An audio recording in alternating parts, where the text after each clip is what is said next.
Welcome to Command and Control, a podcast series about military command and the control measures used to orchestrate combat engagements and wars. This episode is about self-deception and the conspiracy of optimism that occurs within military headquarters and their commanders, with Charles Vandepeer. The show is sponsored by Systematic. Systematic's world-leading command and control software, the Citaware Suite, is in use in 16 NATO countries and more than 50 militaries worldwide. Its open architecture allows complete integration with legacy systems while meeting all NATO interoperability standards, and its intuitive interface bridges language and domain barriers across alliances. Researchers categorise people, military ones in particular, in a variety of ways. There's a notable pattern though. Senior officers that I meet can be generally split into two factions: those that genuinely seek out challenge for their views, and a group that say they want it but absolutely do not. It will come as little surprise to those in the military that the latter group is substantially larger than the former. Indeed, commanders and officers who actually try to find people who disagree with their policies, practices and views, to challenge them and sharpen their minds, their approaches and their tactics, those are few and far between. In a military force, the power-distance relationship is the highest of any other organisation or institution, and navies sit at the top of that pyramid.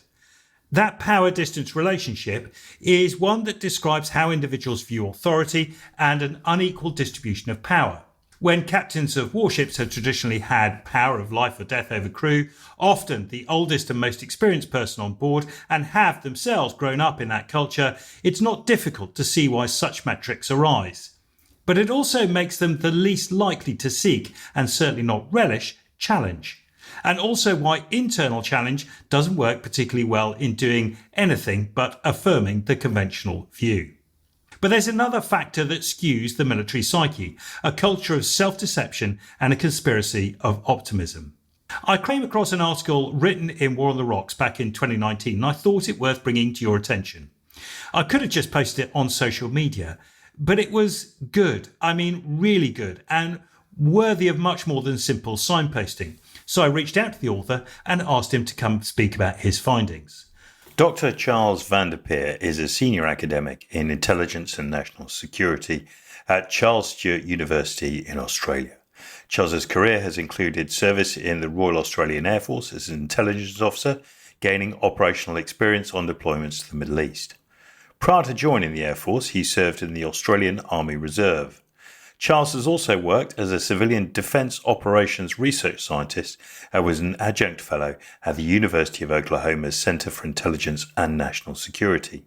He has spoken and published on intelligence analysis, military history, operations research, question asking, critical thinking and decision making.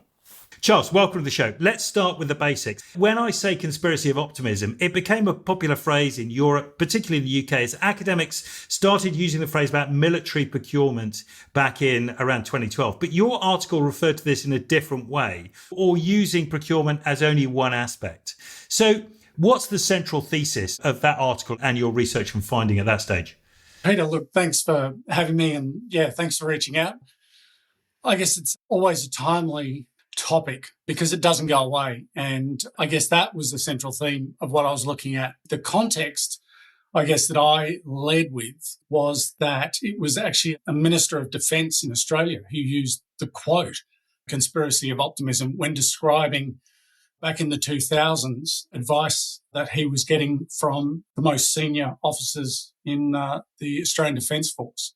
And that was in relation to Australia was looking at replacing our ageing F-111 fleet with JSF or F-35s out of the States. And he was being assured that there wouldn't be any issue getting JSFs into service. Looking at 2012 was the time frame. And from what he knew, thought that the timing was just not going to be achievable in any way, shape or form. And he was proved correct. So he went against the advice of the senior military officers in the Australian Defence Force and went ahead and, to fill a gap in our, aviation security for the country, went ahead and procured 24 Super Hornets. And sure enough, they reached FOC, which is final operational capability, in 2012.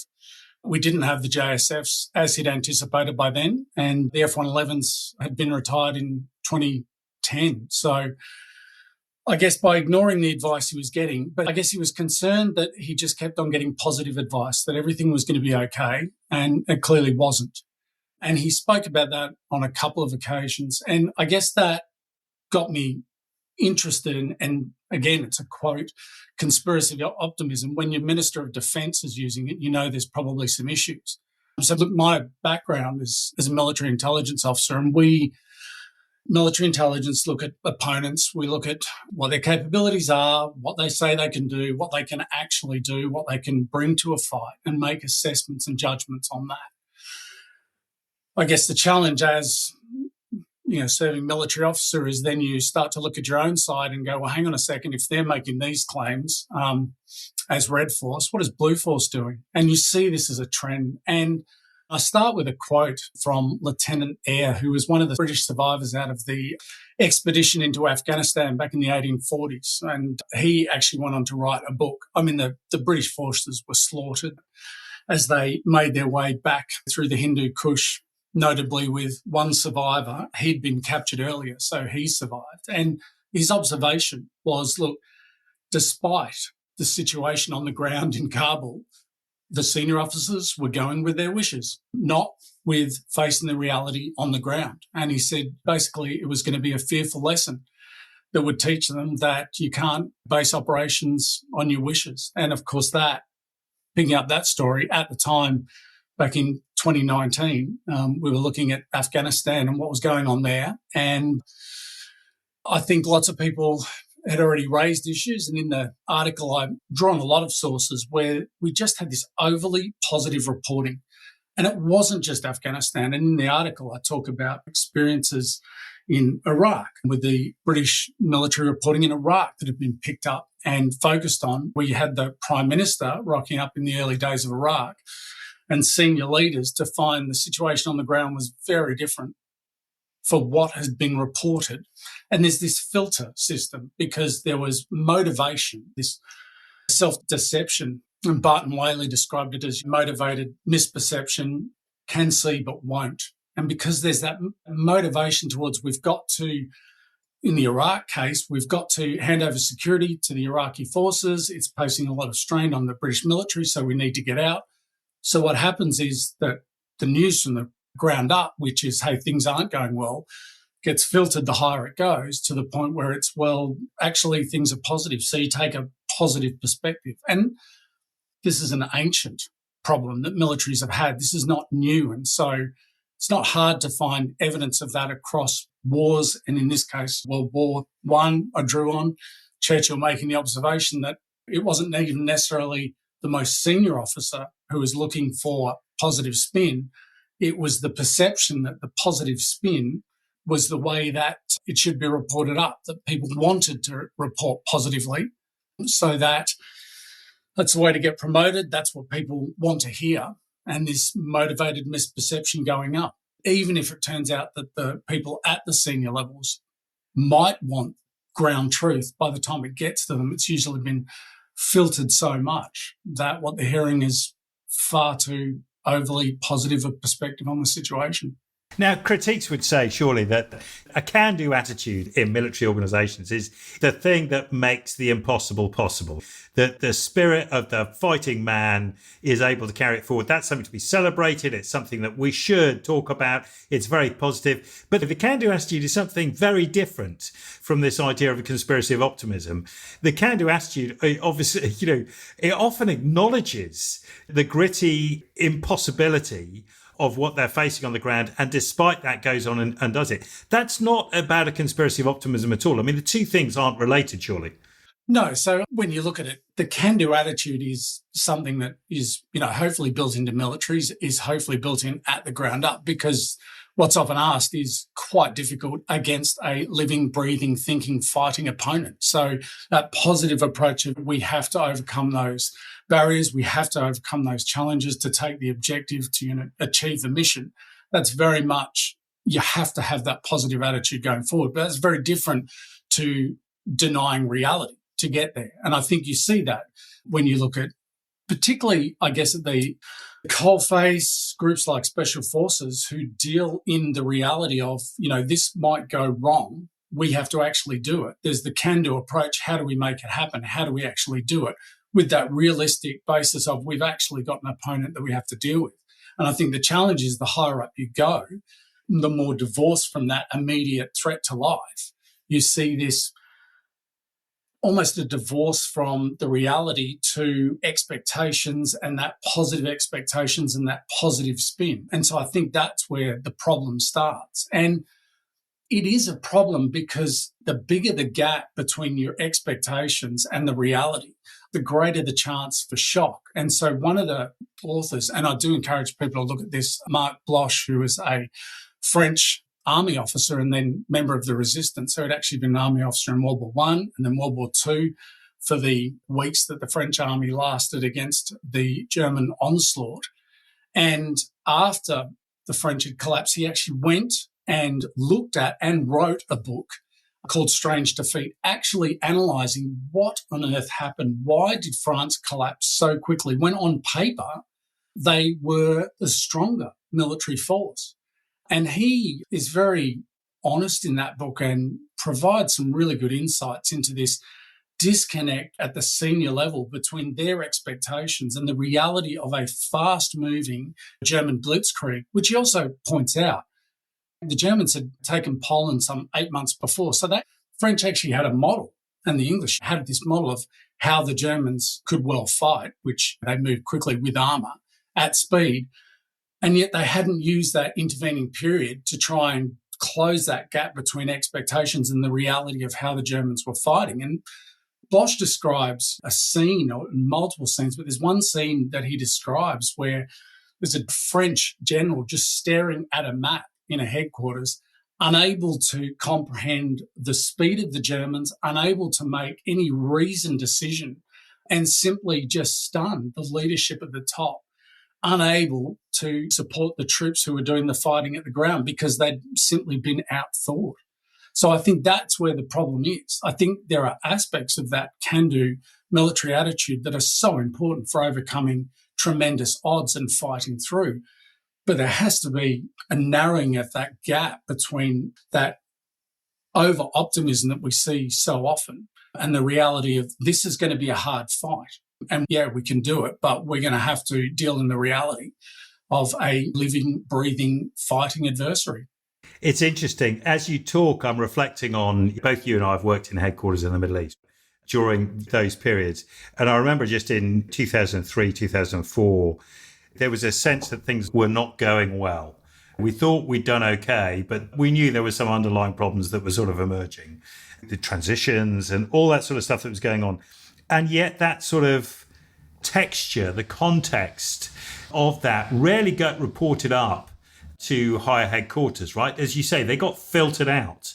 Sat in a brigade headquarters, it was really interesting. The command brief would sit down and we'd say one thing and then you read what was reported up to M&D Southeast, and then what was getting passed up and assessed reps from M&D Southeast to both Baghdad and both to the UK headquarters as well, and the other component commanders. And you're thinking, this is not reflective of what we're hearing.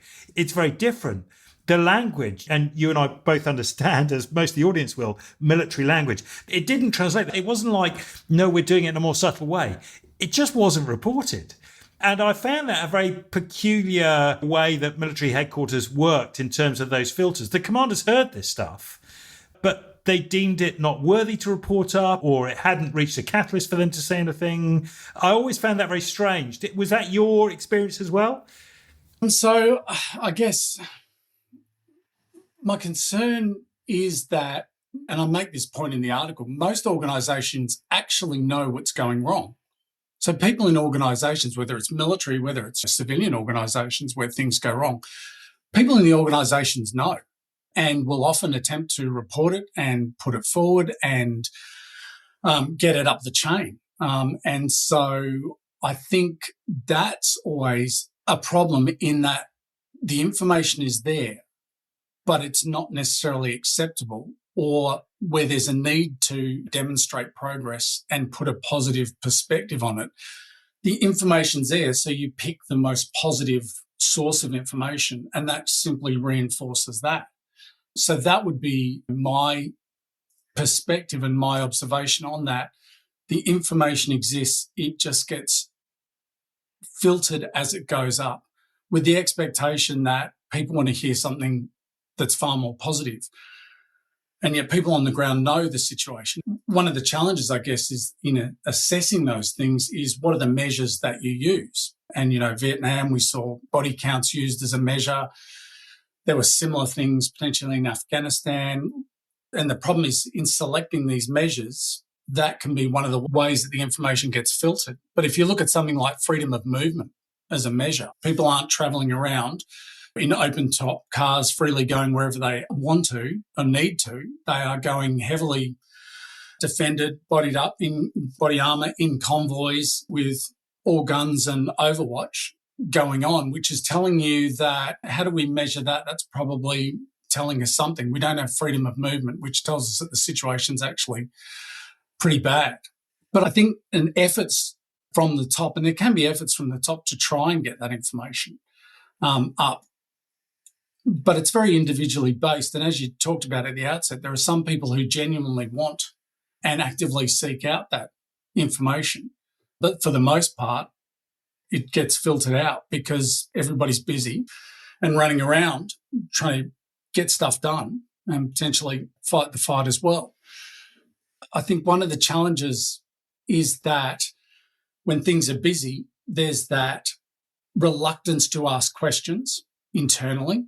And it's that we don't have time for questions, so let's move on. Well, the problem is if you don't have time for questions, then you really don't have time for thinking. And I think, and one of your listeners might correct me, but I reckon it was Boyd who, in one of his lengthy and insightful slide packs, talks about trying to get an adversary where they are so internally focused on processes and putting so much time and effort into making their own systems work that they forget about the adversary outside. And I think that is one of the challenges. You want to impose that on an adversary, but the problem is, well, what if you're imposing that on yourself? And so this internal focus takes away from, hey, what's actually going on and what's the reality of the situation? I had a discussion years ago with a British former army officer, then operations analyst, and he made the point, he said he was concerned because he'd seen over his career, which had included service in the first Gulf War, he said he'd seen a shift in assessments on exercises and activities from assessing how people thought to assessing adherence to a process. And I think that focus on a process takes away from that critical thinking and that asking questions. And sometimes it's the simplest questions from somebody coming outside and saying, why is this going on? What's happening? But if there's no openness to those questions because people are too busy or there's this unwritten, and it's usually unwritten, expectation for positive reporting, then it gets missed. I'm struck by a number of things there, which I want to come back to, particularly thinking time. But I would say that surely there are times where, and you raise this in the article, that a heavily process-based organisation like the UK military in the 1980s, very focused on process, set staff procedures, set orders process, set cascade of advice and orders coming down from the top and going up from the bottom. And then you get to the Falklands, which is notable for its difference in how it was commanded, run, and its acceptance of the deep level of challenge. There was no conspiracy of optimism or self-denial of those who went down south in 1982.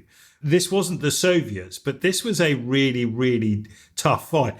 But it wasn't a organisation that had been defeated or honed or was specifically ready for this type of organisation. It's a really interesting part of a group of people who grew up in the Cold War, who were under very formalised orders process and yet approached the Falklands campaign in a very different way. Looking at that and what I've read and researched on it, it did look like, because it was so different and because it was so far away and because they had been caught, British government, British military were surprised by the Argentinian invasion of the Falklands. I think there was that level of reality, an undeniable reality. If we're going to take this back, this is going to be a really difficult fight at the furthest reaches of what we can do. And I think that from the outset really, I guess, guided and informed and shaped the thinking that it was so unexpected and such a different fight. And I mean, they really had very little intelligence on the Argentinians to start with, because it had been a surprise and because it was such a different fight, that they went in knowing it was going to be a big challenge. And I think that helped ground it in reality. I think in that case, you saw the avoidance of that over-optimism bias, because it was going to be such a tough effort, even to pull together a force and get down there. It was difficult. And then as they went down there and taking losses early in terms of ships and challenges, it was difficult. And I think that really kept it quite grounded in the reality of we're not over-optimistic because there is the chance we might lose. And I think when I wrote the article, the US had just put out their defence strategy. And what was encouraging in that defence strategy at the time was, I think the line was, the US has no preordained right to win in a future conflict. And I think it's those realistic statements, and it's trying to push people towards there are no guarantees of victory. And when you start looking at that, and when you start asking tough questions, and what happens if we do not win, that is a realistic possibility, as opposed to certainly the Australian attitude of, she'll be right, it'll be okay. I think there's a lot more of that questioning going on today. So I think that's been a positive. But I think where there's a difficult fight, particularly unexpected and conceptually different and doctrinally different, it wasn't in the case of the Falklands fighting the Soviets. This was something that had not really been anticipated or expected, and it was going to be difficult. That's why you saw, I think, that realistic perspective. And I think you see that, and there's a number of cases. And even in broader conflicts where you have issues where there might be, in some cases, a denial of reality or that over-optimism, despite things not going well, there will still be pockets in there of groups that go, actually, hang on, things aren't going well. So I think within broader militaries, you can see groups and areas that go, actually, this is a tough fight, we're losing people, we need to work out how to do this better.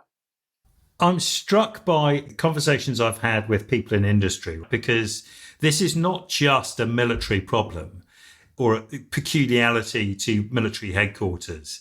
Reporting in industry, it can often go the same way, right? That people just want to please their bosses. They send them the good news.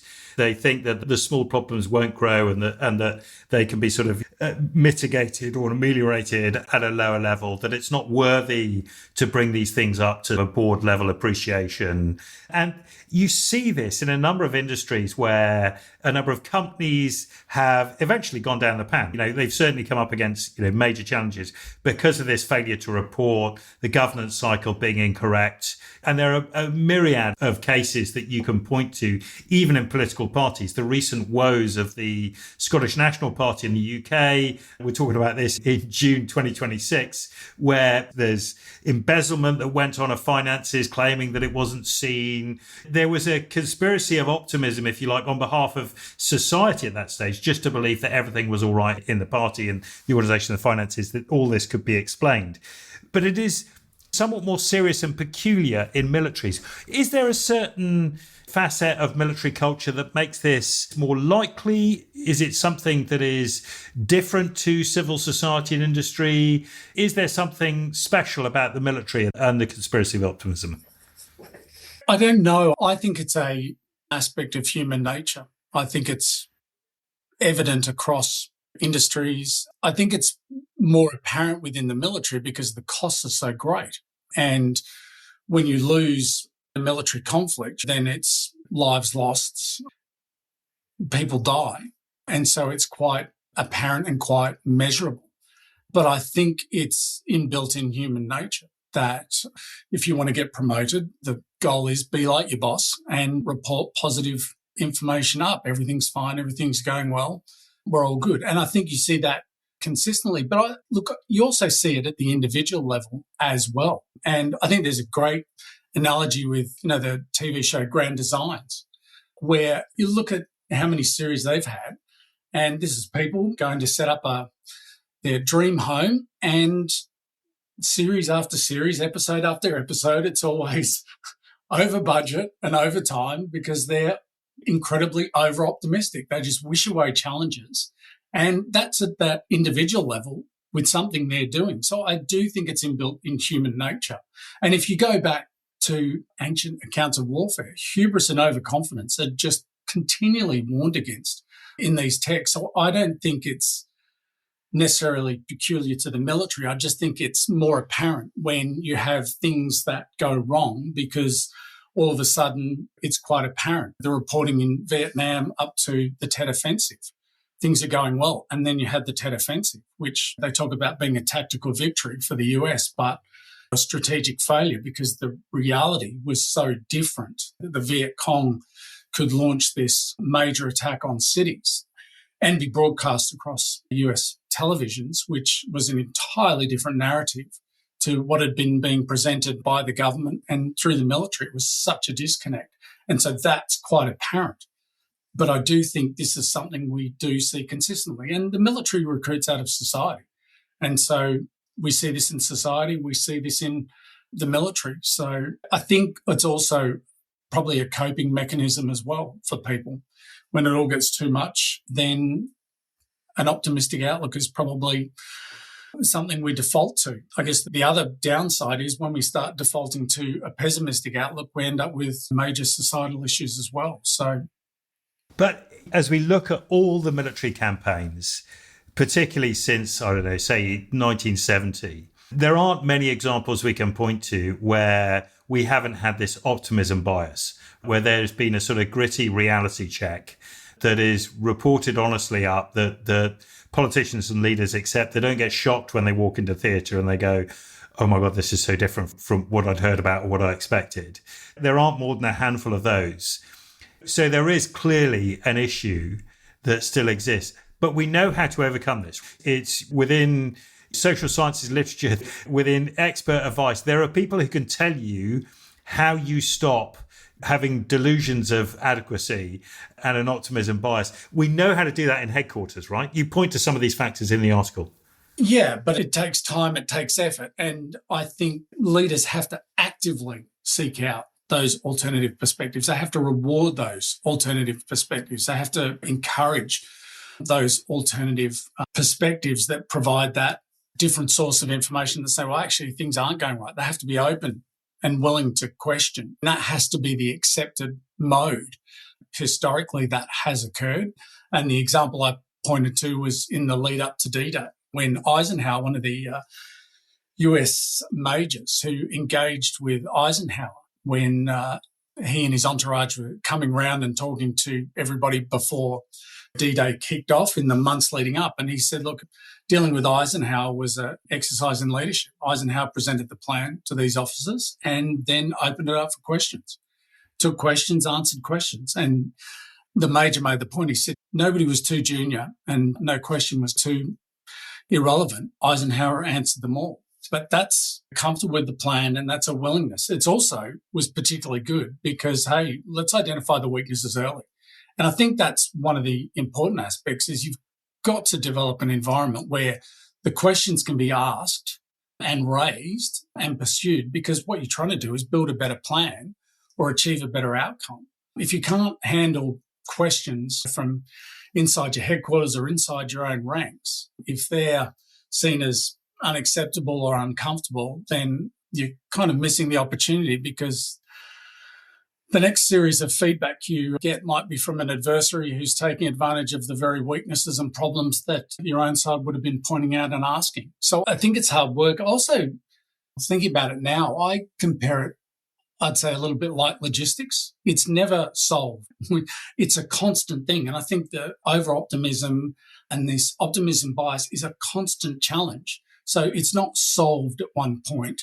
It's a constant thing that leaders have to actively encourage, because situations change. It's not like we've done this. It's a bit like red teaming. You do red teaming. Okay, we've done red teaming, so situation's good. We understand it. Well, no, red teaming helps, but it's no guarantee. You need to keep on questioning and challenging prior to, during, and hopefully after the operation as well. But it does take effort, and I guess it's a constant shift. Out of interest, last week we had Senate estimates here in Australia. So we had our senior military officers appear before Senate, which is our upper house, and asked a series of questions. And our current chief of Air Force actually highlighted a situation of, to quote him, optimism bias within the Air Force. And he was asked about why is it that Air Force flying hours have decreased so much. He said, we've got to this year and it looks like we're going to be decreasing, for some platforms up to 25%. And his answer was, actually, what I've done is I've stepped in and we've had to remove the optimism bias because our previous few years we've been overestimating how many flying hours that we would achieve on our platforms. So here's the most senior officer in the Air Force having to step in and say, no, what we need to do is be accurate, not simply overestimate what these flying hours are going to be. And you think about that from an operations analysis perspective, that's a simple problem. What did we fly last year? What did we estimate? What's the gap? What about the year before? What did we fly? What was our overestimation? Okay, let's present a realistic assessment. That's information, that's a system, that's a process you have control over. There's no bullets flying or anything like that. And the concern watching that is, from an operations analysis point of view, you've got the data, that's simple, and yet we still had this optimism bias, and we still had to have the most senior person in Air Force step in to say, no, we want to go with accuracy for our assessments going forward. So I think it's a constant challenge. I'll highlight something else that I was encouraged about. We had an Australian Deputy Chief of Army, Chris Smith, and there's a 30-minute video it's available online. He gave a speech to the Chief of Army's history conference last year. It's on YouTube. And he just talked about one of the things we need to do is use plain language. He said we need to get rid of managerial terms out of the army, but out of the military, and actually say what we are going to do. We're going to fight to win. We're not going to introduce all these managerial terms. And I think things like that are important. What are you actually saying? Say it clearly. And I think that's where the military can do really well. What is it you mean? Let's all understand it. Let's not adopt all of these other terms or buzzwords from outside industry. Let's talk about what the military does. It fights to win. And I thought that by Deputy Chief of Army was another good effort at trying to make sure that you are dealing in the reality of the situation. But again, that's a constant fight. And if those at the top are, having to fight it, I think it highlights that it is a battle to get the truth, to get up to the top, to make sure people know that they can speak the truth to power, and that's actively encouraged. I'm struck by the idea that commanding officers, whenever they change over and come in, usually come up with this phrase, my door is always open, which to many people is, enough to answer this claim of, if you think I'm doing it wrong, come and see me, come and tell me, I want to know this stuff. But genuinely, that's just not enough. And actually, it doesn't underpin the idea, as you point out in the article, that you need to make the incentives for reporting bad news greater than the incentives for reporting good news. If the commander actually wants to know what the reality is, he needs to hear almost more of the bad news than he does of the good news, right? I think encouraging it is helpful. I don't think you want to be swamped with bad news or good news. I think what you're aiming for is to live in and deal in reality. The open door, I've always got an open door. The problem with that is, and research suggests it doesn't work, because for somebody to go and visit the general, they have to walk past how many other people to get in there. Everybody knows that potentially junior person is going straight there, it actually creates issues. What the research suggests is actually the senior leader needs to go out and meet with the people where they are, where they're comfortable, to say, hey, boss, this is the situation. This is what we're seeing. So it's on the leadership to get out there to meet people where they are and where they feel comfortable, because there is such a rank imbalance and there's such a challenge anyway. So I think it is about moving forward, it's about pushing forward, it's about leaning forward rather than waiting for things to come to you. It's about actively going out and seeking that information in ways that people are going to engage. So the open door, I think, just doesn't really work in practice. I think what I'd emphasize is that issue about reality is that it's not overly positive news, it's not overly negative news. It's how do we get the reality of a situation? You know, that's what intelligence officers look for. What is the actual reality beyond words? What are the actions? What do we actually look through? And one of the aspects I think that is good for leaders at any level to do is they get briefings. There's always concerns about senior officer fascination devices, you know, these kind of things that flick up on slides and machines that go bing and all of those kind of things. It's like one of the aspects that I kind of looked at post the article is this powerful words of show me, show me, show me it working, take me to where it is, show me it in action, show me it in the field, show me the reality. And I think that show me is so important. It gets beyond the vaporware and words to actually, what is it that we've actually got? What is it that we can actually do?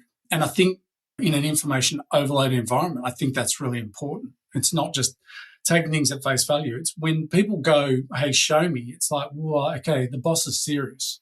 They actually want to know. And I think that invites that reciprocation of, well, you wanted to see it. Here's what it actually looks like. It's not quite as good as the glossy brochures, but actually it still does this well.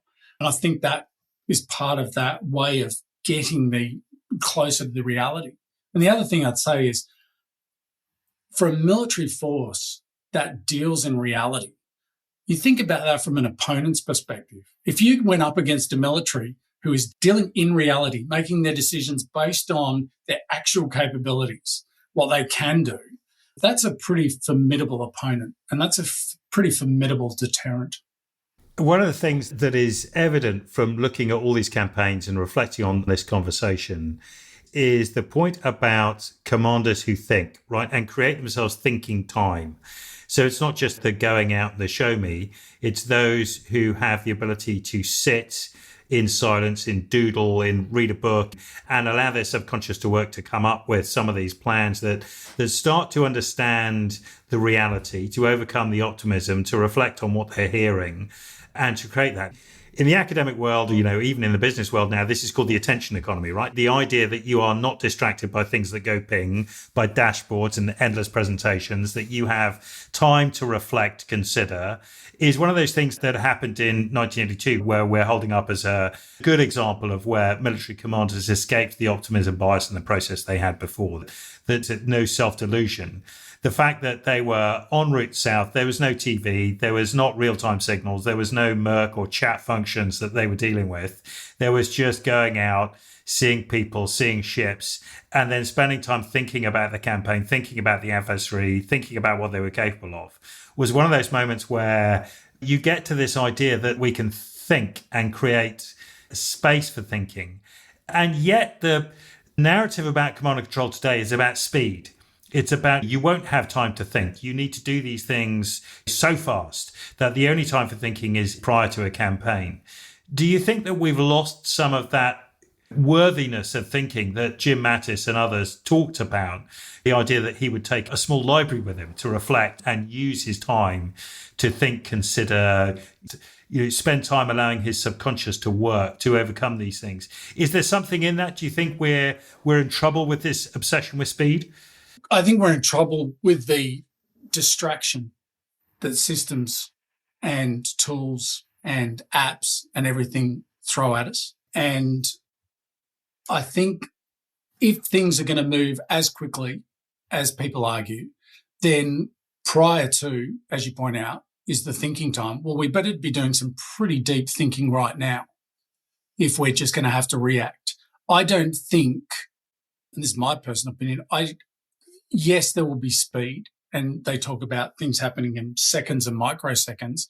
But if you look at any conflicts that are going on currently, they seem to take a while. They're certainly going on longer than the belligerents expected and planned. And so there was a former colleague of mine talked about what happens after the 10 minutes of terror. So the conflict isn't finished then. I don't think things are decided as quickly as we might anticipate. And I think in that, we're probably a bit over-optimistic about how quickly things can be decided when we have humans on the other side who are just not necessarily going to accept that you've decided it's over, so it's over. Not with some of the potential adversaries that we face going forward. I think thinking time is critical, but I think the distraction, the speed is always going to be fundamentally important. So we can also be spending time thinking about how we're going to use speed, because if you're thinking about red force versus blue force, how do we impose issues on the adversary by moving quickly and denying them the time to think? And then you just reverse that engineering and say, well, okay, so if they're going to deny us the time to think, how do we counter that? How do we give ourselves more time to think? I think thinking is highly underrated. And the time for thinking, I think, is invaluable. I wrote this article because I was, at the time, a part-time academic and I had time to think. And I think having that time and setting aside that time is really invaluable without distraction. The problem is that too much of what we think is thinking time is actually just scrolling on a computer and having Google stealing more of our time through distraction. So we don't have that dedicated thinking time. I would argue we're in the age of cyber warfare and we're in the age of hypersonic missiles and all of that. But I would argue, even in this day and age, that the time to think and the investment of thinking is fundamentally important because it gets to mindset. And when we're talking about super expensive weapons and we're talking about speed and we're talking about high-end conflict, actually one of the most powerful approaches is a change in mindset. And you can only do that by thinking and being confronted and being challenged and being willing to ask deep questions. Why? Why not? What if? I think that mindset change is so fundamentally important because what you have already can be used in a better way. And I go back to World War II, and there is a great book that the British government put out after World War II. I think it was 1947. It's called Science at War. And it looked at a whole bunch of aspects of this kind of breakthrough of science, but also operations research. That's really where operations research, operations analysis really came to the fore and was established in the UK and the US. And one of the arguments this publication made was actually what was often required was better use of what we already had rather than just waiting for new weapons. And I think how can we use what we've already got is a great way of thinking and spending time considering that. And it's often just better use of what you have rather than, oh, it's new, how can we do this? And I think throughout history, it wasn't necessarily big forces, it was the better forces that won. And they didn't have to have greater numbers, they just had to be better coordinated and use what they had more effectively. Charles, thanks for coming on the show, reprising that 2019 article. We'll stick a link to that article in the show notes. And we'll also put the link out on Christmas speech at the Army History Conference about language, because it is something that's worthy of checking out and listening to. And I look forward to speaking to you again come September as your new book comes out for a conversation I think the audience will really enjoy. Over the summer of 2026, and I use summer in a Northern Hemisphere term, starting later this month, we're going to run a mini series of the show looking specifically at the future of US military command and control, not simply by going over JADC2 or CJADC2, but rather by talking about each fighting service of the US military. Hold on to your hats for a bit of a roller coaster as the US Army, Navy, Marines and Air Force, as well as a special episode on the future of battlefield health and how C2 of that joint function fits in too. The show is sponsored by Systematic. Systematic. Join your partners and allies already using our cutting-edge C4 ISR Citaware suite. We hope you enjoyed the show. As well as telling your friends and colleagues about it, please do hit the like or subscribe buttons. Thanks for listening.